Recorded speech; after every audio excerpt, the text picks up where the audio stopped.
Hi guys, अगर आप लोग प्रीमियम क्वालिटी के ग्लव्स देख रहे हैं, पिटार्ड पाम में जो इम्पोर्टेड इंग्लिश पिटार्ड होता है उसमें ग्लव्स ढूंढ रहे हैं तो एसएस का मिलेनियम प्रो आप ऑप्ट कर सकते हैं। बाकी भाई कट फिंगर में ये ग्लव्स आता है, हर फिंगर के ऊपर अच्छी खासी प्रोटेक्शन रहती है।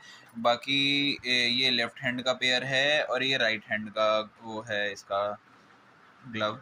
बाकी कट फिंगर है, थंब पे भी अच्छी खासी प्रोटेक्शन है।